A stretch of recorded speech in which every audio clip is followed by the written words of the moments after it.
It's been fantastic. I mean, day one, we've just come up to lunchtime and just meeting a lot of amazing people, I think has been fantastic. And everyone's from very different industries, representing different kind of stakeholders as well. So that's been just really opening my eyes, I suppose, to what is possible here in Geelong. So I'm hoping in the next 15 months I'll get to see how different people experience leadership, how they take their own teams, their own companies as well, and hopefully I can then make up my own mind and look at my own personal leadership style.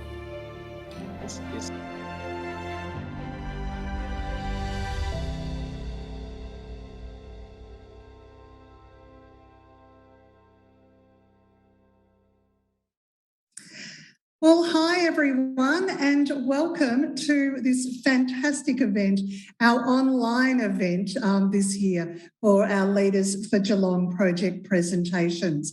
I've got to say, a lot of people have said to me that they weren't quite sure how we were going to make this happen, but you know what, in this COVID world, we can do anything online, and it's really exciting.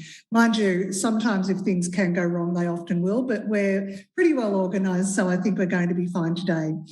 For those of you who don't know me, my name is Roxie Bennett. I'm a Leaders for Geelong alumni. I'm also a presenter at Bay 93.9, and I do a few other bits and pieces in the community. And I am so proud to again be presenting the projects for you today and being your MC for today. I'd first of all like to acknowledge the Committee for Geelong Chairperson, Clive Pugh, and also our committee's CEO, Jennifer Cromitty, who are both here with us today. Also, Jennifer is the Chair of Regional Leadership, having oversight over the 9 community leadership programs across the state, which is just fantastic. And I'm sure that she'll be loving, and you'll all be loving, the fact that there are so many of us here joining in today and being part of this event. Well, to kick it off, there's one thing that we always do, and that I'm so proud to be able to introduce you to our wonderful Karina Eccles, traditional owner and member of the Wadawurrung Traditional Owners Aboriginal Corporation, and she is going to conduct our official Welcome to Country.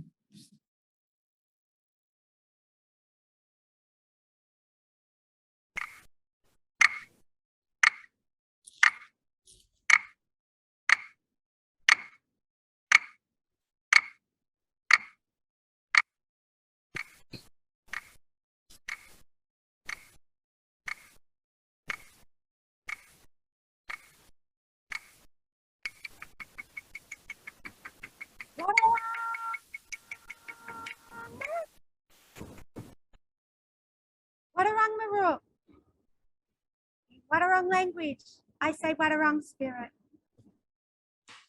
May we acknowledge Wadawurrung spirit of Wadawurrung country, Wadawurrung spirit of Wadawurrung people. Doolarang, doolarang, doolarang, doolarang. I acknowledge the heartbeat of our mother country, the heartbeat that continues to beat, the heartbeat that continues to care for all of us here on Wadawurrung country. I bring this Wadawurrung ceremony to you today from our beautiful Wadawurrung country, our saltwater country, our coast country on Wadawurrung country. I acknowledge all Aboriginal Torres Strait Islander people that may be joining us today. I acknowledge that some of you may be joining from other traditional lands, and I acknowledge the traditional lands that belong to the traditional people of those lands. I want to acknowledge Bonjour and say Yartni, and I thank him for the creation of our beautiful country and our connection to our Kulin nations, which we can see across our waters. I am now going to welcome you to this beautiful country, our Warri country, welcome you with the mother tongue, the language that was spoken by Wadawurrung people for thousands of generations. Muam Bengoringadak, Kinkinville, Wedigarong Bully, Wadawurang, Na Lingo Wikimbani, Wadawarangja, Bunani Tulama Bengadakba, Gayupanguma, Maradop, Makburi. In Wadawurang language, I say, from my ancestors, family, and community, I welcome you all here on beautiful Wadawurang country. Let us all come together, embrace each other, and gather in peace. Bengadak Geelong, we are Geelong. Yatni. Thank you. Oh, that's absolutely beautiful, Karina, and how wonderful for you to be by the ocean. I, on behalf of the Committee for Geelong, would also like to acknowledge Aboriginal and Torres Strait Islander peoples here today as the First Nations people of Australia and the traditional custodians of our lands and waterways. We pay our respect to the Wadawurrung people of this land, their elders past, present and emerging. So the purpose of today is to hear from the 5 teams of leaders in the last cohort who have come together to create projects over the last 6 months that are going to contribute to our community and provide what I believe is a much better place for us all to be. It's one of the most wonderful parts of the Leaders for Geelong program, and I'm excited every year when I see the work that the teams have done. Just a couple of things to kick off, a little bit of housekeeping. There is, with regards to privacy, this event is being recorded. The information shared during the event, unless otherwise addressed as confidential, may be reproduced by the Committee for Geelong for marketing purposes. And by attending this event, you grant permission for the Committee of Geelong to publish or distribute this material. You have the option of leaving the online event if you choose. And if you have any inquiries about it, please contact our Corporate Affairs Manager, Julie Parker, at the Committee for Geelong offices. Also, protocols of engagement. Now, down the left side of your screen, you'll see a number of tabs that provide information on the event. Now, I encourage you to explore these tabs while the presentations are happening, and the information on each of them will give you information about the presenters, the projects, where they are. There's also a chat function there, so you can make comment if you like and speak to any of the attendees today. So access to this platform will be available to you for the next 7 days as well. Also, with the media, we do have media present today.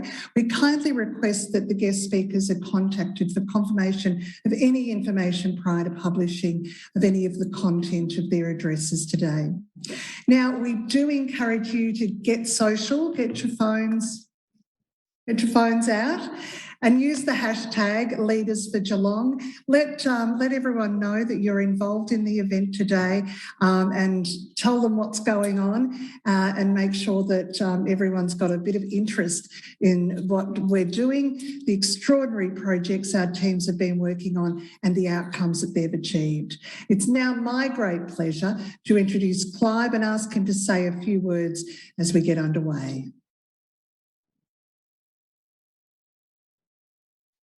Lovely. Thanks, Roxie, for your introduction and Karina for your welcome. It's an absolute pleasure to be here today. This is a culmination of a whole series of work that's been done, and we're delighted that we're able to stream this live to you today and deliver this event despite the COVID restrictions that we've got. It's a great opportunity for us to showcase the achievements of our current Leaders for Geelong participants and their community-based team projects. It's been a pretty quick changeover from an in-person event to a virtual event, but we're using some new technology today. It's so far so good, and it's a great opportunity for us to be leading in this space as always. A call out thanks to our team who are presenting this today, led by Janet Walter, and the team at the Committee for Geelong, who, as always, do a terrific job. We're pleased to see a lot of our members and special guests online. I'm going to recognise a number of those, including Christine Cousins, MP for Geelong, Councillors Jim Mason, AM, and Peter Murray from the City of Greater Geelong. Committee for Geelong Board Director and CEO of Cryo Waste Management, Matt Dickens. We welcome Francis Diver, the CEO of Barwon Health, Tracy Slatter, the Managing Director of Barwon Water, Helen Bolton, the CEO of the Sexual Assault and Family Violence Centre, Ports Victoria CEO Peter Mannion, Claire Amy is the CEO of GenU, Vanessa Shenikow, the CEO of the Geelong Regional Library Corporation, John Guinness, the CEO of Geelong Arts Centre, and a special welcome to Karina Eccles and Paul Davis, who's the CEO of the Wadawurrung Traditional Owners Aboriginal Corporation. Welcome you all today and thank you for your attendance. The Committee for Geelong can't, or could, but it operates all the better for the presence of its Corporate Plus members who provide invaluable support to the Committee for Geelong. And we're grateful to acknowledge Bendigo and Adelaide Bank, Bizanella Developments, GMHBA, the NDIA, TAC, WorkSafe, and Ports Victoria. We thank you for your contributions to the Committee for Geelong. Importantly, I also take this opportunity to publicly recognise and thank organisations that provide ongoing support to the Committee for Geelong's leadership portfolio. We specifically acknowledge our government partner, Regional Development Victoria, and the Minister for Regional Development, Mary Ann Thomas, for the support they continue to play to provide an opportunity for us to have success in delivering the Leaders for Geelong program. And I have no doubt by the end of today, everybody will realise just how good this program is. I'd like to extend a welcome to ADV's Regional Director, Barwon Southwest, Paul Roth, who is here today. And we're also grateful for those organisations that are specific supporters of the 2021 Leaders for Geelong program. Call out to Ports Victoria once again, WorkSafe and Kane Constructions. We also have some organisations that provide scholarships to some of the attendees on the program: Agriculture Victoria, the Hugh Williamson Foundation, and the Committee for Geelong that supports an Aboriginal and Torres Strait Islander scholarship. The ongoing support that those people provide to us is a financial investment that allows us to continue to deliver the program, and it presents opportunities to foster innovation and develop the work in our community for leadership development. Please join me in thanking all of these organisations for their commitment and their commitment to the future as we think and continue to design, lead and create a successful future for the Geelong region. For now, that's my job done. I'm going to hand back to Roxie, who's going to introduce the first of the project presentations. Thank you. Awesome. Thank you. Thank you so much, Clive. So the first project presentation that we have is around Anamkara House. And I've got to say this is, I feel quite personally connected to this project in that I'm a huge supporter of Anamkara House and the new facility that's being developed here in Geelong out on the campus at Deakin University. It's an extraordinary a facility, but it's an extraordinary thing that we can do in our community, and that is making end-of-life care something that's done with dignity and with grace. And now I would like to, so that you can understand a little bit more about this project, introduce to you the Anamkara House Geelong project. It is about supporting the growth of volunteer programs for the new Anamkara facility.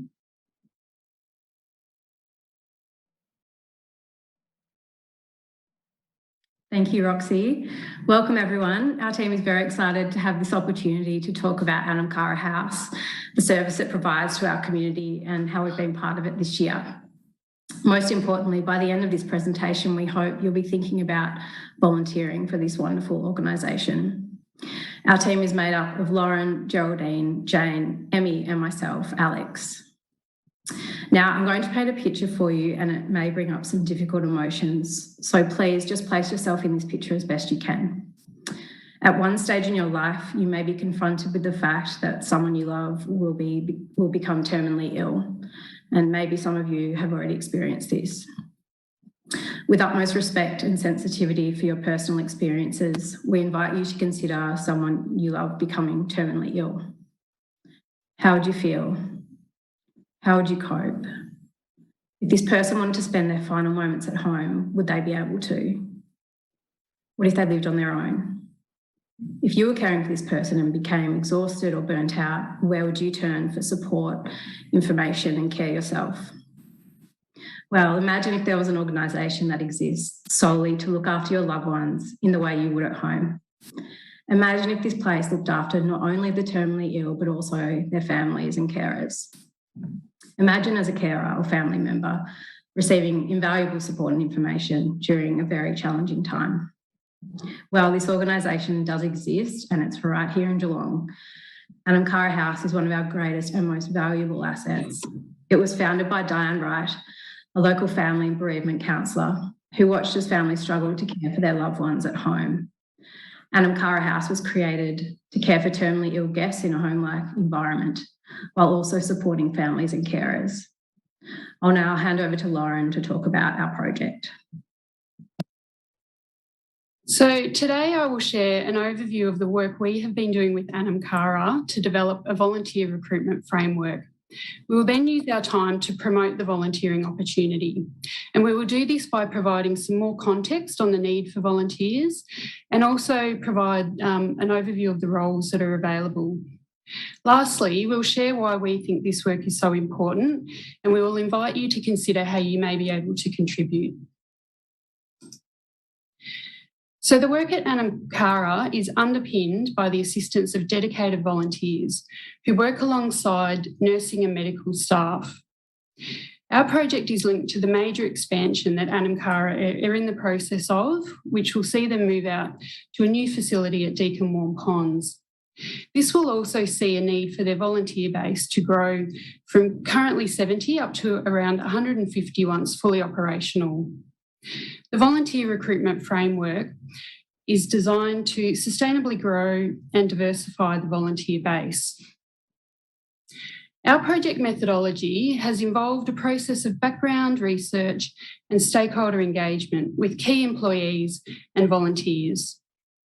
The framework identifies key priority areas to not only increase, but also importantly, to retain volunteer participation. The Volunteer Framework and Action Plan is available on the web, and we invite you to have a read when you have an opportunity. A key highlight for us this year has been able to assist Anamkara with starting to implement some of the actions from the framework. This has included having discussions with Deakin and other local organisations to start partnership discussions. Today is also an opportunity for us to continue activating the framework, and we'll be doing this by promoting the volunteering opportunity. I'll now hand over to Geraldine, who will provide more of an overview on the new facility and provide further context on the needs for more volunteers. Thank you, Lauren. There's been an increasing need and demand for Anamkara services in Geelong. This has resulted in Anamkara expanding and moving to a new 20-bed facility at Deakin Warm Ponds. This is being built right now and is due for completion in February next year. Once completed, this will be an incredible achievement for Anamkara and the people of Geelong. The project will see Anamkara as leaders in community palliative support services, providing best practice, and is unique to Australia. The new facility is architecturally designed for purpose, built to a hospital standard, but will still feel like you're at home. Each room at the new facility is large enough so that family can stay overnight and visit. And other amenities will include a spiritual room, hydrotherapy bath, shared living and dining areas, landscaped Indigenous gardens, outdoor seating and walking paths. Anamkara has partnered with Deakin in this world-leading initiative to develop teaching and research agreements.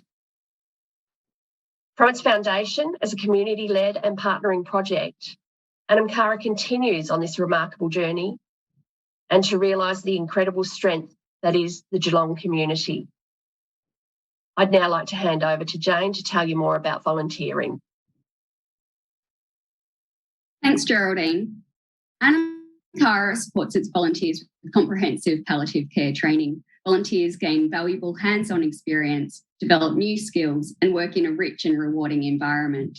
There are a wide variety of roles, and volunteers are supported to contribute in ways that they feel most comfortable. Some may like to offer assistance with transporting guests, preparing meals, or assisting in the gardens, whereas others may prefer to help with overnight stays, day hospice, or even end-of-life care. The volunteer program will be expanded to more than double and include a range of new roles, while also diversifying its volunteer profile.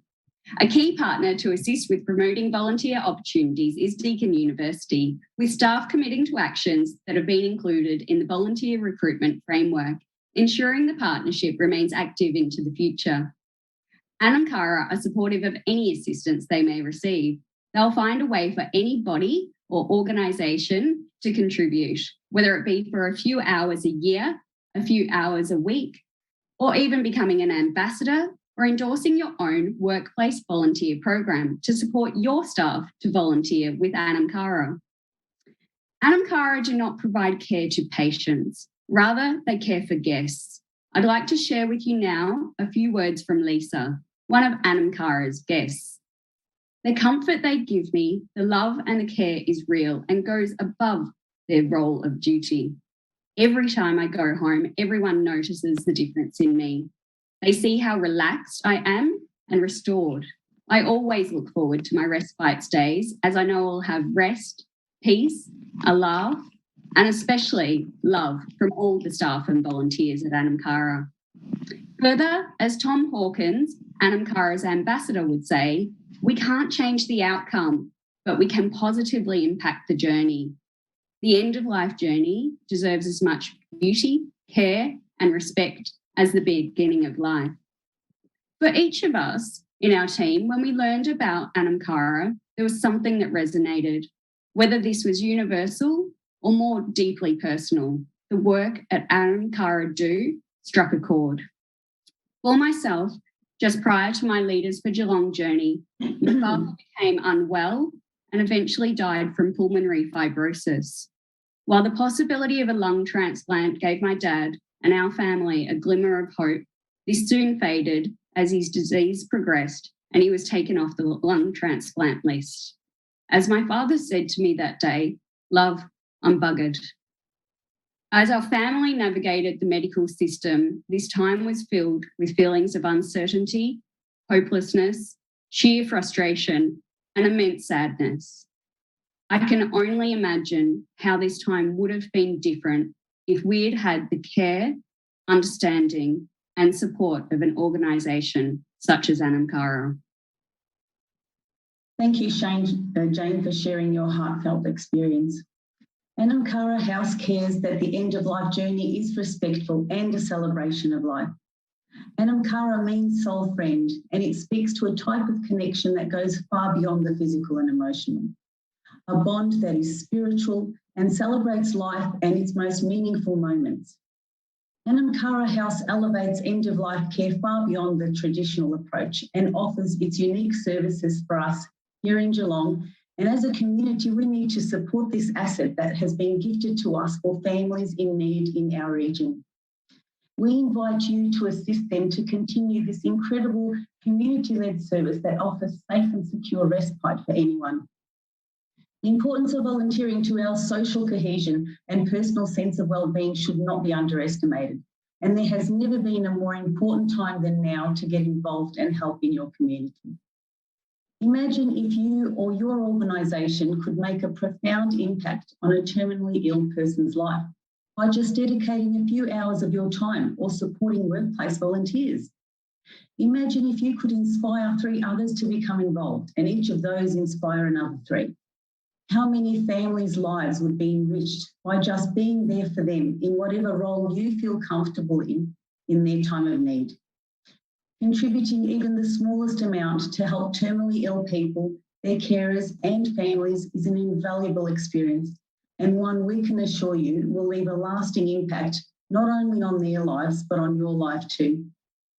Our project team is honoured to have connected with and been a part of Anam Cara House, And we invite all of you now to consider how you can become a part of this incredible organisation. All you need to do is simply click on the QR code to register your interest and see where it can take you. You and your organisation can make a difference today. Now imagine you're a volunteer and you've made a major positive impact on someone's life. How does that make you feel? How do you think it would make the family you've helped feel? So please take up this call to action and contribute to an organisation that respects the end of life journey and celebrates each person's wonderful life.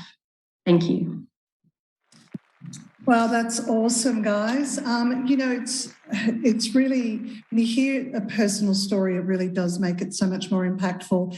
And I know that my relationship with Anamkara has been strengthened over the time because I think about, for those who may not be aware, when I was somewhat younger, about 35, I was diagnosed with breast cancer and my kids were just 1 and 4. And I remember thinking at the time that I didn't want to be at home if I was going to pass. And I didn't want my kids to have to say goodbye to me in a hospital. And fortunately, that was something that didn't come to pass at that time. And so for me, the thoughts of what Anamkara can do for our community are very, very heartfelt. And I think that we're a graceful community when we can say goodbye to people in such a special way. So if you can support Anamkara, I really do urge you to. Okay, our second project, second of 5. This is another really special project. Look, they all are, which is why they're being done, but I'm a bit passionate about this one as well. Now, you may not be aware, but our region is actually leading the way in working on reconciliation with traditional owners, and we should be so incredibly proud of that. Obviously, we are richer for embracing the traditional owners of the land on which we exist and finding a way to celebrate and encourage and include our traditional owners with the future of what our region becomes and how it develops. Well, that's kind of what the background to our next group is all about. I'd now like to invite the team from Collaboration Geelong, whose focus is creating long-term partnerships with local businesses and organisations to build reconciliation and recognition of the respect for the Wadawurrung traditional owners and understand the business benefits from connecting with the history and culture right across our Geelong region.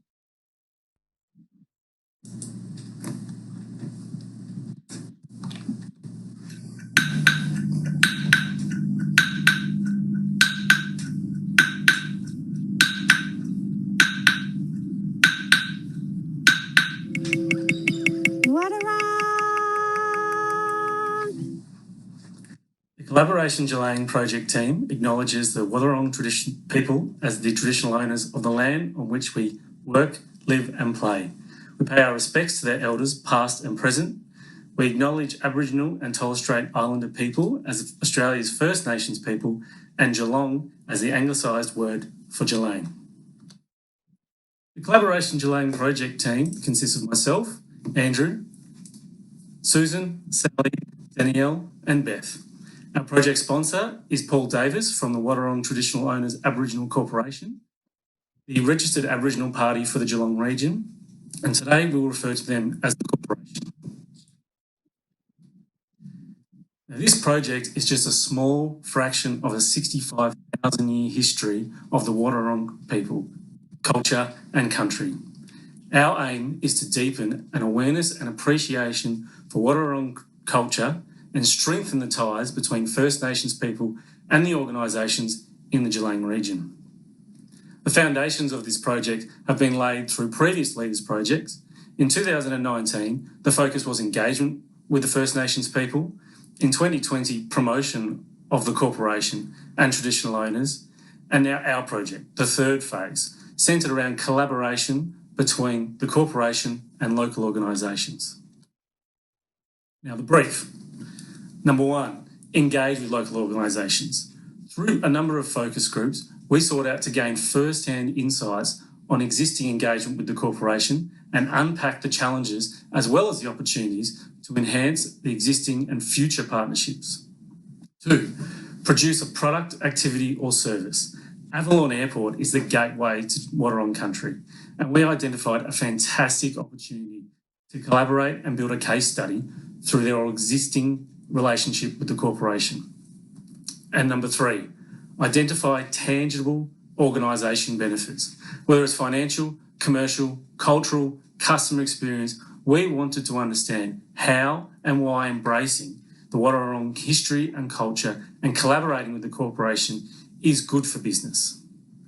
Today, we'll be sharing with you our insights from the focus groups and the case study and what you can do to enhance your organisation through collaborating with Wadawurrung traditional owners.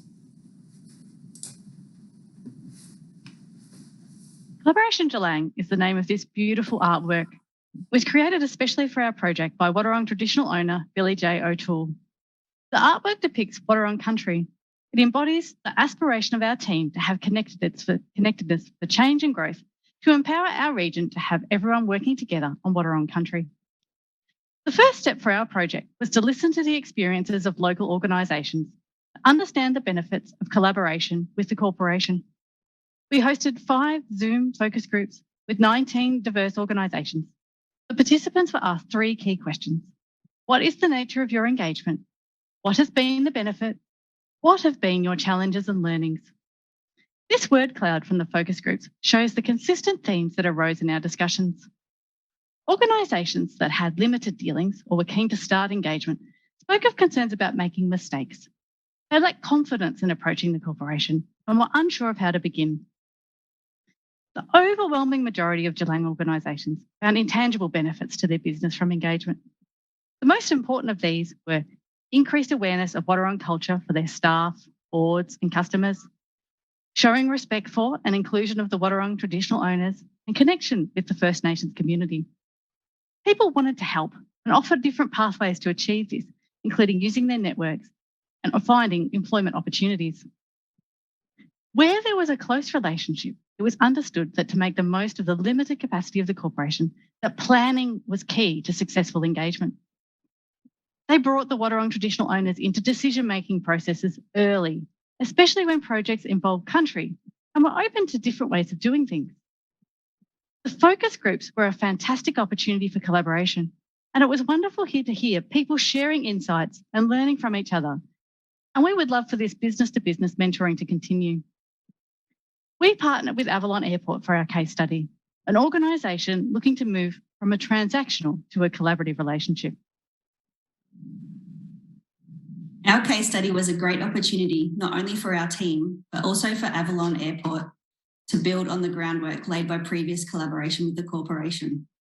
Avalon Airport sits in Wadawurrung country at the gateway to Geelong. They want to build awareness and recognition amongst travellers that in arriving at Avalon Airport, they are on Wadawurrung country, and they were keen to strengthen their relationship with the corporation. The project team and Andrew Elliott from Avalon Airport agreed that the best opportunity to engage travellers was to utilise the video screen above the domestic baggage carousel. The outcome of this was the video you've just seen, a dynamic visual and audio piece that will be seen and heard while travellers are waiting for their luggage. The corporation commissioned the video and Avalon Airport generously provided the space to the corporation, collaborating for mutual benefit.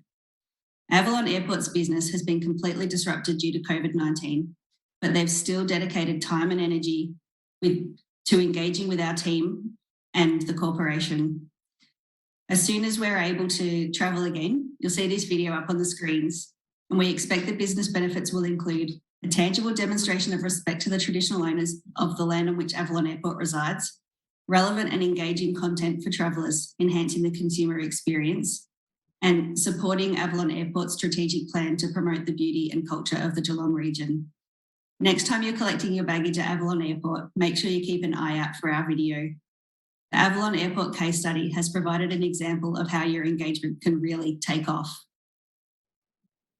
This was an amazing learning journey, and it was so valuable to have first-hand engagement with businesses to understand the benefits.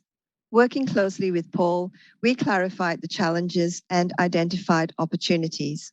Just as ripples spread out when a single pebble is dropped into water, the actions of individuals can have far-reaching effects. The Dalai Lama's wisdom anchored our vision and served as a great metaphor for the way forward.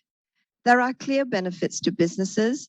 Those who collaborated from the outset saw projects produce better outcomes. They were better positioned with government, were well regarded by their staff, and could lead their competitors and influence customers. Prominent challenges are that the demand for engagement with the corporation is currently greater than the corporation can service. And there are barriers of engagement, such as a fear of doing the wrong thing. We proposed 12 recommendations that we're confident will lead to more businesses highlighting Wadawurrung culture and contributing to a growing strength in our region. Here are the insights. First, be familiar with the Healthy Country Plan on the corporation website. Understand their priorities and build your own awareness of the history, culture, and story of Geelong. Making mistakes can be expected. We certainly did. Acknowledge, apologize, learn from it. Businesses can learn so much from each other's experiences. Why not set up working groups to share resources and learnings? And finally, approach the corporation to put in place a customized collaborative plan that enables budgeting and resource allocation at the start of a project.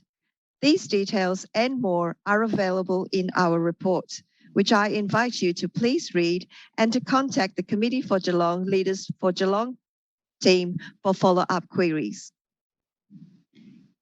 The Wadawurrung people have cared for the country that we're on today for more than 65,000 years.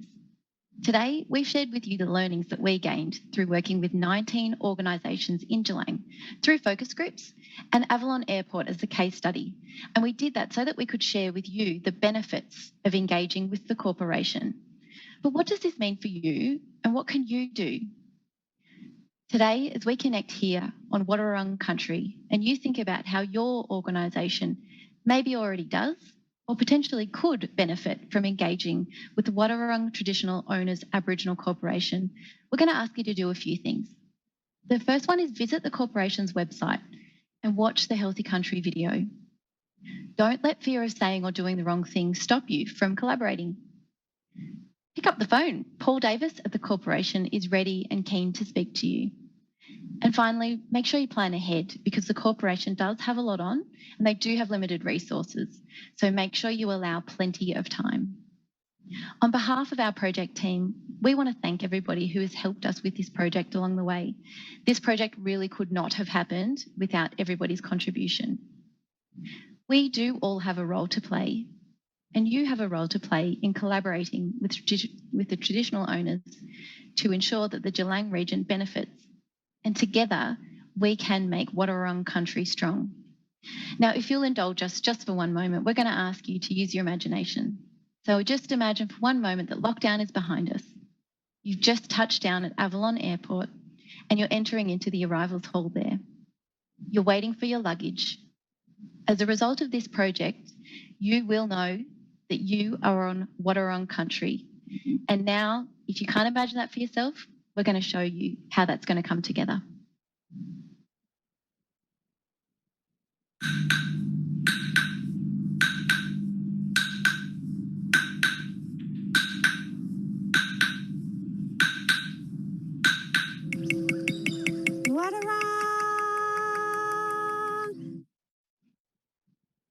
Thank you very much. Oh, I just absolutely love that. And it reminds me when I arrived in Uluru, at Uluru, they play a video there welcoming you, and I just can't think of anything better. I have to say that I'm also incredibly proud of Geelong Broadcasters, where I also work. As of next Monday, significant news services throughout the day will acknowledge the Wadawurrung people, the traditional owners of the land on which we broadcast from, and that will be ongoing into the future.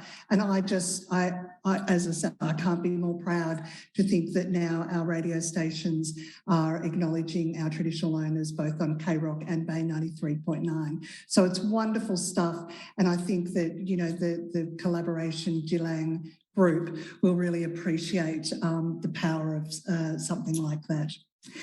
Now on to our next project group. And I would like to say before we get started on this one, that there might be some triggering conversations in this particular project presentation. So just please be aware of that. It's been a tough year, we all know that. Well, it's been a tough 18 months. It's been a year that feels like it's gone for a decade. And while some of us may have really struggled, there have been others in our community who have really done it tough. Our young people have faced some incredible difficulties. And some of you may be aware that there have been also some significant lives lost through suicide with young people in our region, specifically over the past 18 months, more than we had experienced in the past. It's a devastating landscape, and some people are even suggesting that whilst COVID's one thing, the upshot of the detriment to the mental health, particularly of our young people moving forward, could be a far worse pandemic than what we're already facing.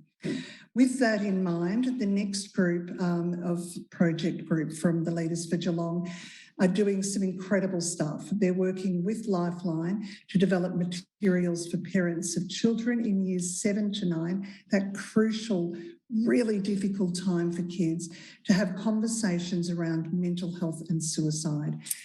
These are tough conversations, and they're tough things to say to adults, let alone have that conversation with kids.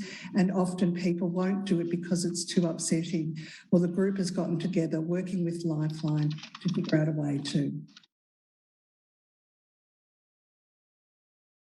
Thanks, Roxie. I'm very pleased to introduce our group that has been working with Lifeline Geelong and South West Victoria. The members of the group are Luke Gibson from the Bendigo Bank, Joe Janes from Victoria Police, Andrew Crowley from Deakin, and I'm Anita Sagnall representing GMHBA. Lifeline initiated this project as they saw a gap in suicide prevention activities. There was limited support for parents to help them firstly identify that their child may be suicidal, and then how to deal with that situation. This project sought to provide recommendations to Lifeline on how they could solve for this gap. We all took on this project for quite personal reasons, but we were all shocked to see the statistics related to youth suicide. Suicide is the leading cause of death of children between 5 and 17 years, and the rate of suicide is increasing. 1 in 40 12 to 17-year-olds will attempt suicide. Think about a youth in your life and the number of kids in their class. Based on this statistic, 1 in 40 of those will attempt suicide while they are in high school. And that was pre-COVID. Since COVID began, there has been a 51% increase in self-harm presentations in young people at emergency departments. Self-harm includes suicide attempts, and it's only going to get worse. It has been forecast that there will be a 32% increase in mental health disorders amongst youth by mid-2023. Yet there is hope that things will change. The Mental Health Royal Commission's final recommendations were delivered earlier this year, and multiple initiatives will be put in place for youth. There will be a significant investment and sweeping changes to how our youth are supported in their mental health and how parents are supported as part of this. This will also include a significant uplift in the focus on suicide prevention. We have also seen a rise in groups focused on supporting youth mental health and suicide prevention. This has been delivered in schools and sports clubs and has created a lot of positive change, with more to come from more formal collaborative groups. So whilst there is hope on the horizon, we cannot ignore that there is an immediate need. Our research found that right now, parents feel unsupported, they feel overwhelmed, and they're unsure where to turn. They feel let down by a system in crisis, where wait times for mental health services are just too long. And they feel alone. They feel alone due to the stigma, as well as the lack of supports and engagement of the family in the current system. Part of the response is that we need to have more conversations about youth suicide. And this is clearly evident when we see the impact on Geelong over the last 18 months, which Jo will now take us through. Thanks, Anita. 6 youth suicides impacted the Geelong region in 2020. That year, by September, almost half of Victoria's then 13 suicide deaths amongst boys under 18 occurred in Geelong. That year, all 6 youth suicides in Geelong involved a male aged between 15 to 17 years who was attending secondary school. And of those, 5 had sought mental health support within the previous year. In each case, the youth had a supportive network around them who were willing to listen and help. All were impacted by the COVID pandemic to varying degrees, and all families reported their son to have somewhat sensitive dispositions with deep emotional responses. And of these, no connection has been drawn between the cases, despite labelling the deaths as a cluster. So what we learned was that suicide is indiscriminate. Suicide ideation shouldn't be ignored. Waiting lists are delaying access to services, and suicide stigma is very real today. I spoke with parents of these lost youth, and each family is still navigating birthdays, anniversaries and celebrations with a beloved child missing from the picture. I found that families are still grieving, hurting and wanting answers. Parents are caring for a child who has lost a sibling. Parents are angry at a system that failed their child and their family. And some parents have answers for future prevention strategies. All of them are in shock that it happened to them, as suicide is indiscriminate. Our group met one special courageous ambassador, a grieving mother. So I invite you to read our report to hear from her. She has felt pain that no person should ever have to bear. She will give you a glimpse into her world, a world of unexpected shock of the loss of a vibrant, talented, adored child. A child searching for a coping mechanism to deal with his own loss and grief while cooped up in a lockdown environment. This mother forged a network, or a grief club as she calls it, to help herself and others cope with the ongoing pain points with a child absent. And this mother now advocates to raise awareness of youth suicide and prevention strategies. So last month, the Geelong region was again reeling from the impact of another school-aged youth lost to suicide, a boy who would never become a man and a life lost too soon. The impact of this most recent suicide is heart-wrenching. However, as a community, we can make a difference, and we should be doing everything in our power to prevent any other family from living through the loss of their child. United, we can change Geelong's future story, one conversation at a time. We can all start the conversation with our precious youth. So now Luke will take you through our recommendations. Thanks, Jo. Our project identified 5 key recommendations. The first being awareness. Our research identified that many parents were not aware that they could call Lifeline for advice in supporting a suicidal child. To create this awareness, we recommend Lifeline consider, firstly, provide a dedicated parent-branded service to increase the likelihood that parents can call when needed for support of their child. Secondly, create a localised campaign to create awareness of Lifeline's ability to assist parents, utilising such avenues as social media and PR, highlighting the role parents play and how Lifeline can support them. Without awareness, there can be no connection for parents to support or understanding of others working towards providing support. This brings us to our second recommendation, which is connection. Given the siloed approach of groups delivering similar content, it was found that parents are overwhelmed when in need. We therefore recommend that Lifeline connect with groups such as Headspace or the Suicide Prevention Workforce led by Western Victoria Primary Health Network. Our recommendation is that Lifeline seek to collaborate with the groups to be involved in the co-creation of service or provide complementary services.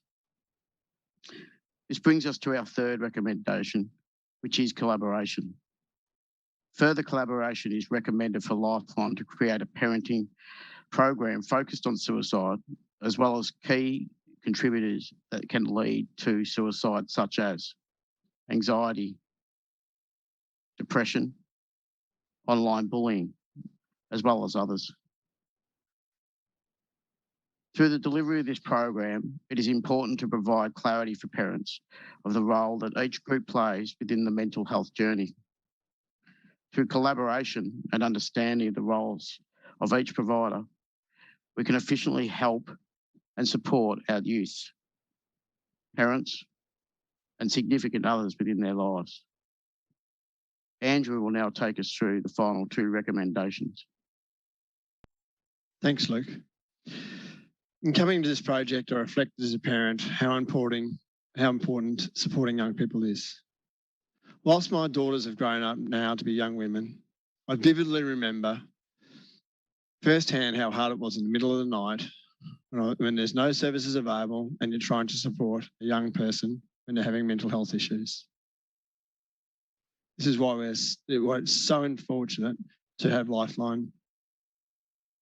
We've heard from the group the depth of statistics on young people's mental health and parents' frustration around access to wait times and mental health services.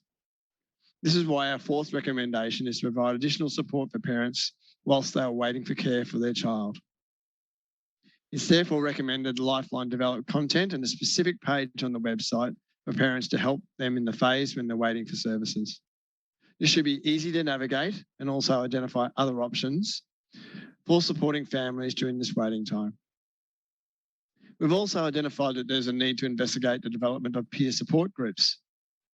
This should be developed in partnership with other service providers to provide the opportunity for parents to support each other. Additional support services will be needed during this phase by professionals. Our research has found that young people will go to their parents for support. This is why we must be ready for the conversation. Our final recommendation is therefore to develop a campaign to increase everybody's comfort with talking about suicide. This campaign should be broad and include Lifeline's partners to create awareness and education. This could also be timed in conjunction with Lifeline's Australian national campaigns, such as Through COVID and Beyond and Hello Neighbour. In summary, we need to break the long-held belief that we shouldn't be talking about suicide. In fact, we should be talking about it more. So that's our challenge to you. What are you doing to reduce the risk of youth suicide? You and your organisation, your club, association, your personal life, you can help with those conversations. It could be as easy as checking out Lifeline's website to learn more, or investigate Lifeline's half-day accidental counsellor course for people in your organisation. You can start fostering the conversations. You can have an impact and potentially save the life of a young person. Thank you. Wow, thanks so much, guys. The Lifeline presentation was just fantastic. I really do need to point out that if this presentation has raised any issues for you or anyone listening, or if you need support or help, Lifeline's crisis number is 13 11 14. The service is available 24 hours a day, 365 days a year, so please reach out. I'm so proud of what you've achieved and the message that you're getting across. It's a tough conversation. I think we are all aware of that. This year I was honoured to be invited to be an ambassador for Lifeline Geelong and the Southwest region. And for me, it's it's a personal journey as well. Having dealt with some depression and anxiety throughout my life, I can understand how hard it can be. But thank God I was never in the position where I needed that kind of assistance, and neither were my children, and I didn't have to have that conversation.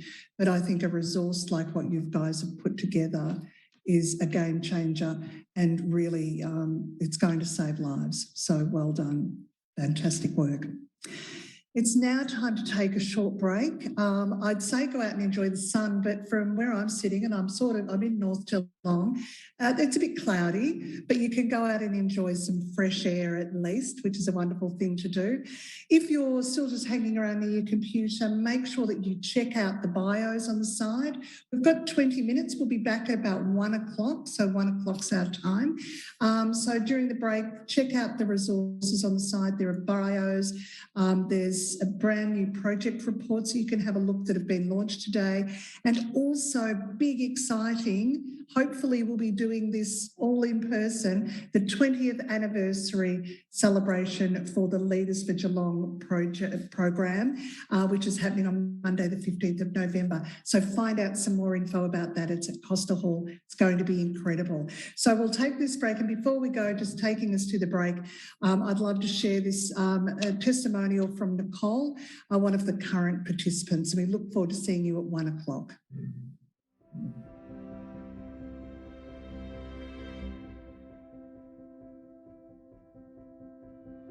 From today's session, my first impressions are that the program is going to be quite intense, but has a genuine desire to build up leadership and improve the leadership abilities of the people that are involved in the program.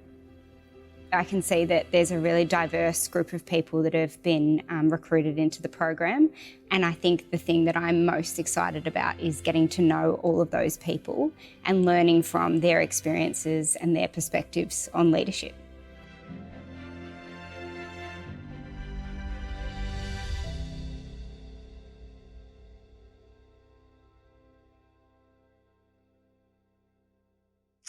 Well, welcome back, everyone. I hope you had a nice little break and got a little bit of fresh air and stretched your legs and all of that.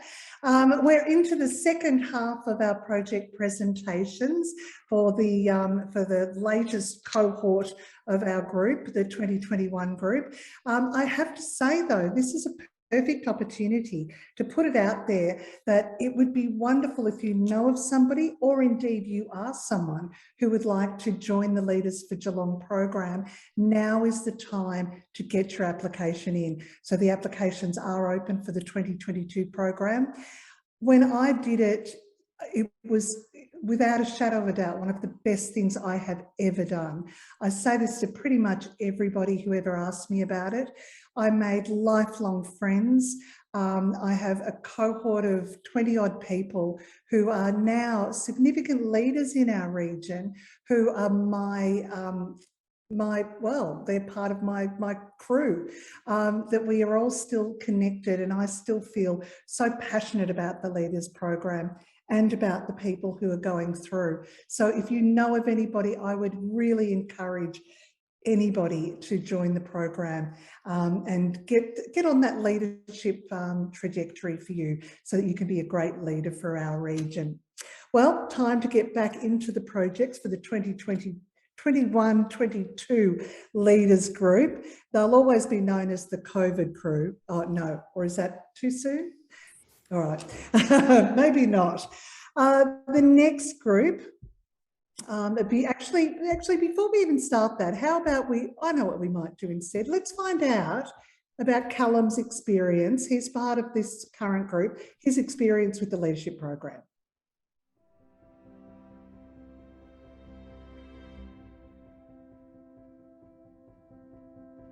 It's a really diverse group. I like for me that this is providing that variety of background and experience. Diverse thinking for me is what's going to add real value. If we were a group of HR professionals all sitting around having these conversations, I wouldn't necessarily get the same as I'll get speaking to at our table someone who's leading production, someone who's a dentist, just different walks, and I think that makes a real difference. I don't know if I expect, but what I hope to is to build on that influence. So I think I've got some good experience, and I often have a view that I would like to translate, and I really want to work on how I do influence others, and how I can use the experiences I've gained to support others, and to influence through the project work we do, to have a positive influence again on the community.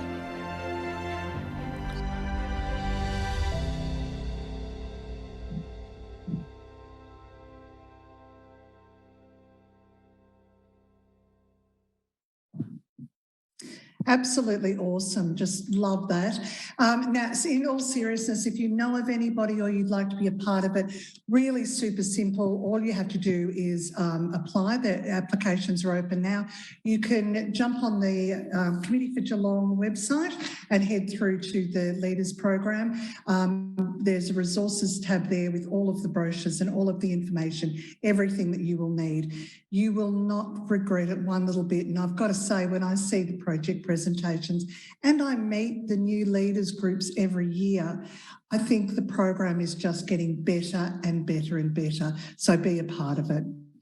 Okay, now we're going to get back to our presentations.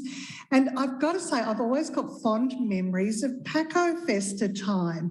It's one of those times in the year when we get to, well, I used to always say, do a little bit of festering in the sun down Paco Street. It really is a way that we celebrate who we are here in Geelong, our culture, our amazing history, and really engage with each other. Now, obviously, that's not been possible with COVID, but it is a wonderful opportunity now for us to reflect on how important the Paco Festa has been. So this next group has been looking at exactly that.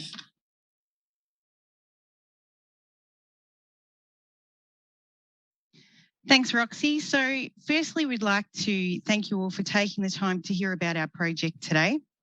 Our project group are incredibly proud of what we've achieved over the last 12 months, and we've really enjoyed working on this project together. So our vision is to celebrate, teach and preserve the migration history of Geelong through documenting the last 40 years of the Paco Festa Community Street Festival. I can confidently say that most of us have either been to, participated in the Paco Festa, or we've marched in the parade or enjoyed some of the incredible food that's come out of the food stores. So Paco Festa is Geelong's much loved, award-winning free community street festival, the biggest of its kind in Australia, managed by Diversitat and held annually on the last weekend of February in Paddington Street, the multicultural heart of Geelong. It incorporates an extravagant street parade featuring around 90 floats, hundreds of performers representing 45 affiliated ethnic communities and around 60 other community groups and organisations. So today, you'll be treated to the exclusive unveiling of a webpage that my project group and I have created to take you on a little trip down memory lane. You may even spot yourself or a loved one in one of the incredible photos or newspaper articles that we've correlated in an easy-to-use timeline. So Steph, Ben and Tavis will now take you through some of the key points of our project, and then they'll take you on a tour of the website that will be launched at the unveiling of the 2022 Paco Festa. And then Joseph will conclude. So over to you, Steph. Thanks, Jax. I'm going to talk to the why of our project. So why is celebrating cultural diversity important? And why did we want to celebrate the 40 years of Paco Festa? Firstly, for those of us living several generations from when our ancestors first immigrated to Australia, it gives us that link to our cultural past. Who are we? Where did we come from? And who are the people that made Geelong the place it is today? Secondly, more than half the residents of Geelong were not born here. Paco Festa provides that opportunity to understand each other, build empathy and relationships across cultures. It enables us to work together to build a strong community. Why did we need an interactive website to celebrate the 40 years of Paco Festa? I think we can all agree that we're living in unprecedented times. Our social freedoms are uncertain, and over the next couple of years, we may be in and out of lockdowns. Therefore, how can we preserve Paco Festa if we can't even have confidence that it will go ahead in its normal format, with an average attendance of over 100,000 people? How can we connect with those in our community who are increasingly feeling isolated, alone and vulnerable if we can't even meet face to face? Well, of course, the answer was that we needed to increase the online presence of the festival. We needed to develop this website to celebrate our shared cultural history, celebrate Geelong and celebrate diversity. Now I'd like to hand it over to Ben. Thanks, Steph. Over the next couple of minutes, we will show you how the webpage helps us achieve our why, and hopefully this will motivate you to visit the page when it's live and tell others to do so. To give you a glimpse of this exciting development, during this part of the presentation, you will also see an overview of the webpage in the other window. One of our motivations was to educate the younger generation of the different cultures in Geelong, and throughout the webpage, we have utilised high-quality images, videos, and stories to make for an engaging experience. For this younger demographic, the webpage will work towards creating a positive attitude and an increased awareness for the pride of cultural diversity found here in Geelong. If you're a parent like me, you'll understand how kids and younger people prefer to get their information. They prefer to get it fast, easy, and on their phone or tablet. And this is why the webpage is such an important piece of PACOFest moving forward. Another objective of the project was to document the history and reflect on the migration story to Geelong. To best articulate this, as you can see, the webpage is formatted as a timeline from the very first year of PACOFest way back in 1983 right up until this year's parade. The timeline enables us to capture the full history of the parade, and as a community, we will have access to the memories that have been created by those who have attended. We also had the vision to increase the reach of the event through diversifying PACOFest into the digital world and ultimately make it more accessible. The website is easily accessed and can be further promoted through social media and other online platforms. This will extend the event's reach beyond Packington Street's parade and tell more people about the different cultures here in Geelong. Currently, 89% of Australians use the internet, which remains steady, but the big change we've seen is the increase in data usage. People now want rich and engaging content, and the website has been designed to accommodate this shift. This is how we're going to achieve our why via the PACOFest website. Over to you, Tavis, to share our project's future recommendations. Thanks, Ben. I will now share the future expansion possibilities of the PACOFest website beyond the scope of our project.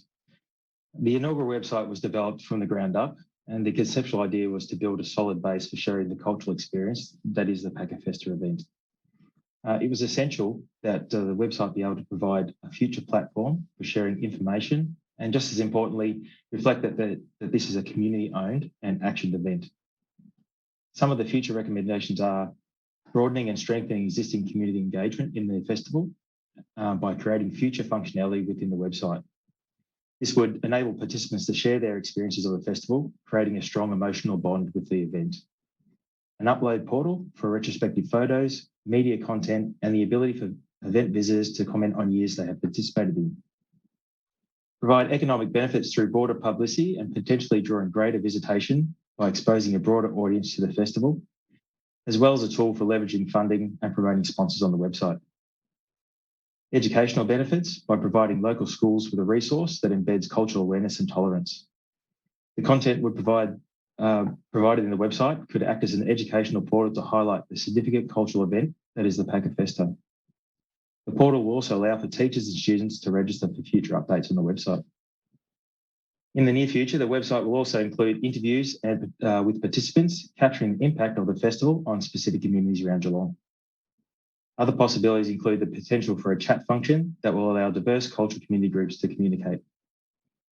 All these next steps can occur after the go-live version of the website has officially commenced in early 2022 to celebrate the 40th anniversary of the PACOFest event. Now I'll hand you over to Joseph for a conclusion. Thank you, Tavis, and thank you to my fellow project team members. Special thanks also to Louisa Lafanara, who has guided us throughout the project and provided us access to so many fantastic resources. And of course, the website whiz Mitchell Dye, who gave up his time to code the website for us. Needless to say, we are all feeling a great sense of responsibility and privilege in being able to do this project and to preserve the history of this festival that has lasted for almost 40 years and may last for at least another 40 years. This resource we have created, from the curation of images through to digitising the content, will live on and grow. There are already plans afoot, as you heard from the project team, for new content and more interactive functionality. On your screens, you will see a QR code, and this code will allow you to register your details for the launch of the website, which will also coincide with the 40th anniversary of the celebration of Paco Festa. So register and you could be one of the first people to see it go live for the first time. Thank you very much. Well, that's fantastic. You know what I love? I love how now QR codes are just like a thing. They've been around for years, but we've never really embraced them before. But what a wonderful way to be able to just link us through to wonderful stuff like the website. Paco Festa is an awesome thing. Just seeing some of those images, the colour and the life, and seeing people together without masks on, it just seems like it's a whole other world. But hopefully we will get back there, and hopefully we'll get back there, particularly for some of the food, which I've got to say has always been my favourite part of Paco Festa. So I do love that food. Now the next group, which is our final group, is a really interesting one, and I'm excited to hear about this. It's about the circular economy. It's so important for our future when we look at climate change and our environment. If we don't start thinking about how we can create a more circular economy, as opposed to one where we use and just keep throwing out and keep using, then I don't think our world's going to be sustainable. That's something that the next group is looking at. Our final presentation today is the team whose project supports the setting up of regional innovation for a circular economy, otherwise known as RICE, by analysing other regional circular economy networks, identifying best practice and generating business recommendations for a business model for RICE for our region. This is super exciting stuff. Take it away, guys. Thank you, Roxie, and hello to all in our virtual audience today. My name is Jessica Miller, and I have the pleasure of introducing you to the project and to our presentation today. Joining me will be Chris Ford, Joe Jenkins, and Andrew Elliott. And I'd like to acknowledge the contributions of our fifth team member, Hugh Allen, who was unable to join us today. Together, we acknowledge that we are gathered on the traditional land of the Wadawurrung people and honour and pay our respects to the elders past and present. Australia has experienced rapid economic development and population growth.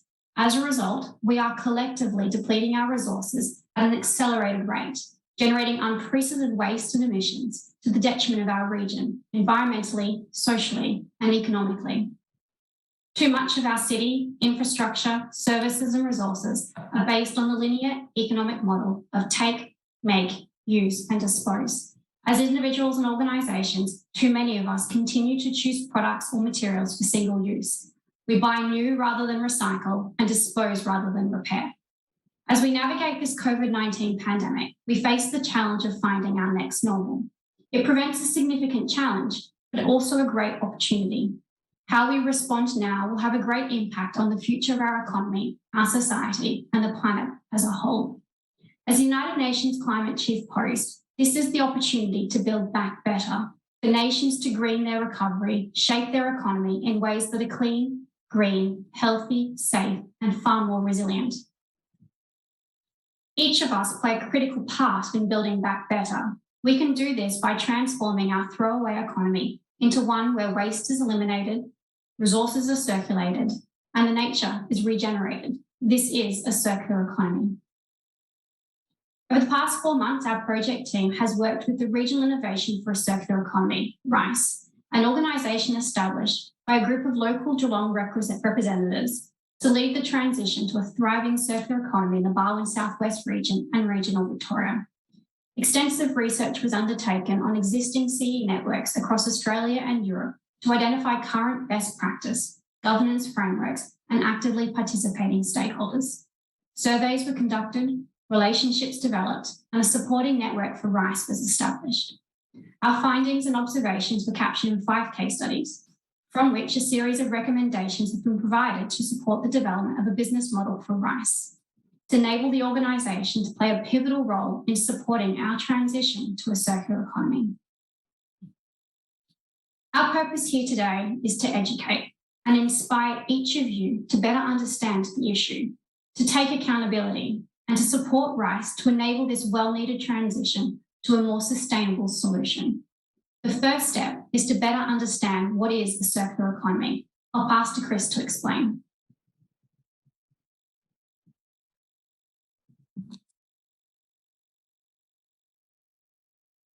A linear economic model. A take, make, and use and dispose model. This promotes low-cost, short lifetime uses of resources, increasing waste in our local environment into undesirable pathways such as landfill. A circular economy model presents an alternative to this unsustainable legacy approach. It promotes a sustainable and restorative resource use by embedding design and systems thinking into the life cycle of resources and products. A make, use, recycle model. New products can be designed with resource efficiency and reuse in mind to design out waste, and older products can be reused and repaired where possible or recycled into new products. The CE approach allows individuals and organisations to take a holistic look at how their everyday actions can be improved for better environmental outcomes. The findings from our work indicate Australia has a way to go to catch up with many European countries to embed CE practices into our society. But there's good news. The Europeans have done a lot of the hard work for us, and there's no need to reinvent the wheel. Local CE networks and a national focus on how Australia treats its waste are starting to pick up momentum. In Australia to date, there has been a focus on reducing linear economies by assessing products at their end of life for reuse and recycling opportunities. While these are key areas of the circular economy, it is critical to also develop circular economy concepts at the design stage of products and resource supply chains in order to shift the focus and help establish new sustainable businesses and industries. Local education on existing CE practices will play an important role to ensure Geelong and the Southwest adopt all elements of the circular economy where practical. To develop a successful circular economy in the Barwon Southwest and regional Victoria, RICE aims to become the local focal point for further understanding of existing CE concepts and to help educate and promote CE opportunities. In doing so, RICE can be a network that increases local knowledge, sparks creativity, and encourages local job creation, all while creating better outcomes for our local environment. So how do we start a circular economy? Well, as Chris mentioned, we do not need to reinvent the wheel. In fact, it's a recommendation from the OECD that to start this transition, we need to look at what's going on in our community. This means peer-to-peer exchange and collaboration. A fine example of this is where Deakin University researchers helped develop a product from textile waste into use for concrete reinforcement, which at the time was an Australian first. Geelong carpet manufacturer Godfrey Hurst partnered with GT Recycling to turn their textile waste into a new product known as GT Fibrecrete, which can be added to footpaths, gravel, and road surfaces. Not only has this allowed for this previously non-recyclable waste product to be diverted from landfill, but by adding this 4% of polymer fibres, it actually improves the quality and the durability of the concrete, which results in less cracking, less maintenance, and a longer life, making it an attractive new product on the market. The CE model supports development of new and improved products that can be unique and usually better, resulting in more business and revenue opportunities. Zero Code is cleaning up plastic from oceans, turning it into dispensers and refill pouches for household cleaning products. And these pouches are sent back and forth as new refills are needed. They are literally cleaning the oceans, preventing further production of plastic. Have a cool idea and exciting new company, all in true circular economy style. And innovation doesn't have to be complex or require a massive overhaul to your current framework or system. BSF Organic, based in Geelong, takes food waste and converts it into high-quality animal feed through the use of the black soldier fly. This bioconversion means that food waste spends less time in landfill, lessens greenhouse gas emissions, and simultaneously produces a nutritional and high-protein consumer product. Whilst this is a great initiative, BSF Organic are simply using a natural process to address an environmental concern, and in doing so, now have a new business creating employment opportunities in Geelong. These are some of many ways we're changing our thinking and our design can turn waste into resource. Rice will identify these opportunities that will help make connections and support further innovation underpinned by circular economy principles. How can we all be part of the circular economy? Rice has the opportunity to help build environmental, social and economic resilience in our region by playing a catalytic role for local CE opportunities. Rice aims to convene leadership regionally, nationally and internationally through a collaboration network made up of subject matter experts, First Nations people groups and innovators. Local buy-in will be accelerated through a stakeholder benefits program for participants to highlight the benefits of CE for existing and future stakeholders. Innovation will be driven through open discussions and idea sharing to identify CE opportunities for positive change within the region. New business models will be introduced. Partnerships and an investor network will be developed through events, educational programs and grant facilitation to unlock public funding opportunities. Rice will act as a source of public opinion to help inform regional policy and strategy, ensuring alignment with key state and federal policies. Rice will be an advocate for CE to be considered in policy making and planning at a local and national level. Embedding CE principles in government policy and industry strategy is important for generating more support for regional circular innovation. Finally, Rice will facilitate a positive feedback loop through simple and inclusive communication to stakeholders as part of a strong collaboration and engagement plan. Today, we look to educate and inspire action from community and industry. Consider the commercial and environmental benefits of collectively moving to a circular economy. Rice will change the cultural paradigms around sustainability and move beyond recycling.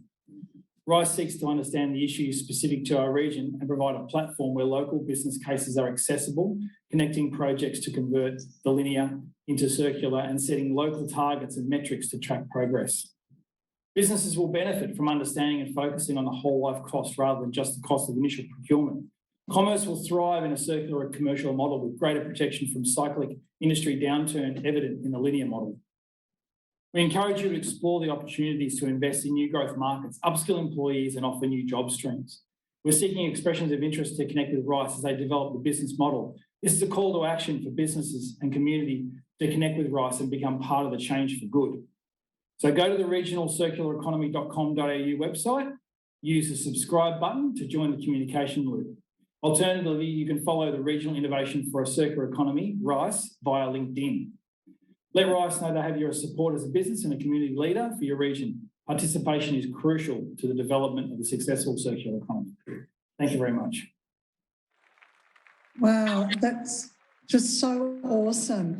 You know, when you think about the black fly and just what can be done, like we can utilise everything we have to make everything go around. I just love that. Look, I have to correct myself. I did make a little mistake before when I was talking about the Leaders for Geelong program coming up for 2022.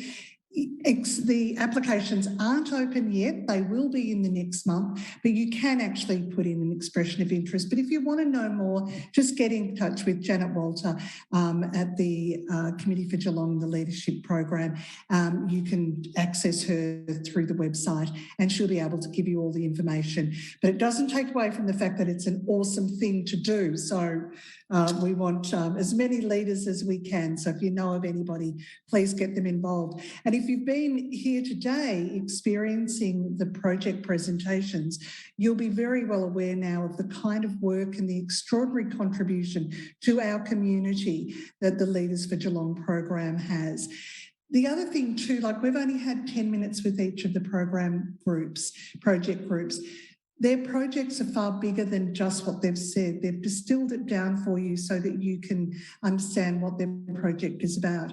But the ripple effect, and I can't remember which one of the projects had the Dalai Lama quote there, but the ripple effect for our community will just keep going and going and going. And it's such a wonderful thing to be involved with. I want to congratulate all of the project teams. Just look absolutely fantastic. I'm so impressed with what you do. And as I mentioned earlier, it really does just get better and better and better every year. Now, should you want any further information on any of the projects, the full reports are available and downloadable in the resources tab. So check that out. It's on the right-hand side of your screen. Your login's valid for the next week. So you can pop back in at any time until the 22nd, and you'll be able to access that information. Particularly great if you want to take it back to your workplace and have a discussion around any of the project groups and how you might be able to get involved yourself separately. And they're also, the reports are available by visiting the website on the Leaders for Geelong page, so you can always head there. I would now like to welcome the Committee for Geelong's CEO, Jen Cromarty, to formally close this afternoon's event. Thanks, Roxie. And I just want to say, firstly, you know, it's just such a privilege to be here. And I think this has been my third project presentation event with Leaders for Geelong. And every year we're facing multiple challenges, but I do want to personally acknowledge the efforts, work and all the things you've had to overcome in this environment where, you know, obviously we're now running this event digitally for the second year. So it is my privilege to draw this event to a close. I would like to personally acknowledge, though, the Wadawurrung traditional owners of the region and how wonderful it is to have Karina Eccles do that Welcome to Country live on site. So moving, and I just love hearing Karina every time, and also Paul Davis, who is here. I'd like to acknowledge and extend, you know, welcome and also the role they play in continuing care for culture and country, and extend this acknowledgement to any Aboriginal and Torres Strait Islander people who are here for us, who are here today. And just on a side note, I know we're finishing a bit early, so I'll try not to take all that extra time, but I just wanted to share with the people listening today that Paul Davis and Karina Eccles joined the Committee for Geelong in some recent meetings we had with the federal government, with some members of Parliament, including the Minister for Indigenous Australians, Ken Wyatt, and it was such an honour to have Karina and Paul there. And I will say that one of the key topics was constitutional recognition. So I would challenge and welcome a chance to discuss people's views around support for constitutional recognition in this country. So I just thought I would call out and say that's something the Committee for Geelong will be looking at closely in the near future. So thanks, Roxie. You are fantastic as always. I love seeing your face, even though it's at a distance. Roxie's been a long-time supporter and friend of not just the Committee for Geelong, but the Leaders Program as alumni, and you've done an amazing job, and we will send you out a gift to show our appreciation to you soon. Sorry, it's not on digitally. In particular, I'd like to, as I said, celebrate and acknowledge the efforts of our Leaders for Geelong participants. I've got to know you all. We've spent some time together face-to-face, which has been fantastic over your journey. Today, you've delivered 5 really, really important projects. They're really inspiring to us as a community, and I hope everyone who's listening today has been impressed by the quality and substance of the projects presented. On a personal note, I'm a member of the Barn Region Partnership. Part of the approach that we take at the Leaders for Geelong is aligning our projects to priorities for the Barn Region Partnership, and I just want to congratulate you on that work, and hopefully we'll be able to embed some of that thinking in the work of the partnership as well. So I might have a chat with some of the groups about that at another time. But look, if these presentations reflect the calibre of our leaders for the future in Geelong, you know, we're entering a period where we've got such diversity and capability to help us move forward progressively. So congratulations to you all, and I look forward to, and this is all a big caveat, but I look forward to seeing you on the 15th of November when the Committee for Geelong celebrates our 20th anniversary, but you also will be graduating, which we really, really hope we can hold as a face-to-face event. I know there's news afoot at the moment that Ballarat's just gone into a snap lockdown, if you're not aware.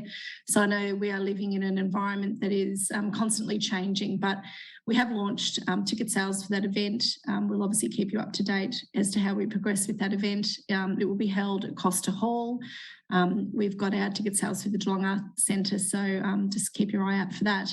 But of course, the success of the Leaders for Geelong program and obviously all the work of the participants wouldn't be possible without the support of our partners noted earlier. And I want to especially call out Regional Development Victoria and Minister Mary Ann Thomas, and I think Chris Cousins is on this event, as well as Paul Roth from RDB. So thank you so much for your generosity and ongoing commitment to the program. I also want to thank those who volunteered their time to assist the project teams test and review their projects. There's quite a lot of work that goes on in rehearsals and assessments and feedback. So thank you to all of those people, as well as the project champions themselves, who are the ones who drive the concepts of the projects and work with our project teams, as well as the mentors who are alumni of the Leaders for Geelong. So we've put together some really, hopefully, significant supports for the participants. So I just want to thank project champions and alumni mentors who have supported each project team. I also like to thank our members, supporters and representatives from employer organisations from the Committee for Geelong, together with their guests, for interest and attendance today. I'd like to obviously thank our current participants and alumni and encourage you to take advantage of the opportunities presented via the Committee for Geelong, as your connection and involvement remains vital to our future. So you now, when you graduate, become alumni, and we try not to let you go, and we do keep in contact with you.